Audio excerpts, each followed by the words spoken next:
What is going on, guys, and welcome to Dota Chronicles. Today's video is going to be about how underrated is Dragon Knight in the offlane and the current meta. And I've seen this hero picked here and there, but not as much as he should, as he's a very reliable offlaner right now in the meta. He can do a whole lot with his kit and definitely put in a lot of work with his ultimate by pushing towers. The item build that is currently the most popular, I believe, is with the Meteor Hammer, but some games you're definitely not going to need the Meteor Hammer if you have enough push with your ultimate. Meteor Hammer is more or less just to boost your farming speed, and if you're stomping the lane, I definitely recommend you guys getting it. But overall, the regular build I recommend for you guys to go most of the game is going to be Phase Boots, Blade Mail, Shard into BKB or Assault Cuirass. It depends. If they have a high physical lineup, you get the Assault Cuirass. Usually you will get both depending if you have that much farm, but if you need the BKB, get the BKB over the Assault Cuirass. You will need the Blink. Sometimes I've seen players initiating with Shadow Blade. It is possible. I just feel like the Blink is a lot more reliable to get your stun off, which is very, very important.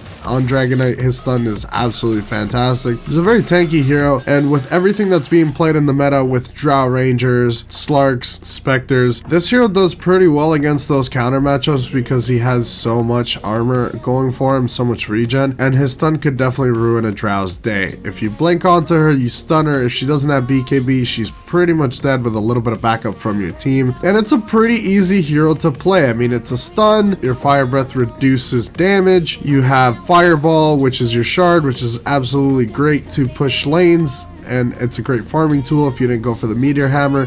If not, you don't have to get the shard. If you already have the Meteor Hammer, you definitely don't have to go for the shard as well. It's just extra damage in the team fights, and it's gonna be good if you're trying to blink onto a support and get rid of them nice and quick. The Blade Mail is just obviously so you can deal with all the damage that is coming your way and gives you some really good stats, and it helps so that they don't try to go onto you while your Blade Mail is popped, unless you're like severely underfarmed, then they really just don't care. But more or less, it's gonna be a really good item. It also helps you farm, so pretty much the entire kit helps you farm, so you can play a better offlaner because you will need to have some items on this hero to have the most impact, and play around your team. Play 4-man or 5-man depending what carry you guys are playing with. You can do so many things on the map. This hero's ultimate is great. You can push any tower you want. It gives really good team fight with the stun, and I just believe it's a really good offlaner in the current meta. It's just being slept on. I think a lot of teams are going to be picking this coming up in the DPC just because it's overall a very safe pick. It can be played mid as well. It can be played safe lane. I've seen Arteezy playing him in the safe lane as well. If the game calls for it, Dragon Knight is very versatile. It is a little bit boring when it comes to all the flashy heroes. He's not very flashy, but it's very reliable. Definitely let me know if you guys think Dragon Knight is underrated or he's just a really bad hero right now. I'd definitely like to know what you guys think about this hero. My opinion, he's being slept on.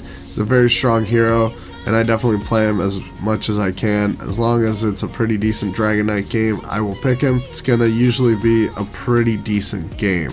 Hopefully you guys did enjoy the video. A like would be much appreciated. I'll see you guys in the next video. Take care.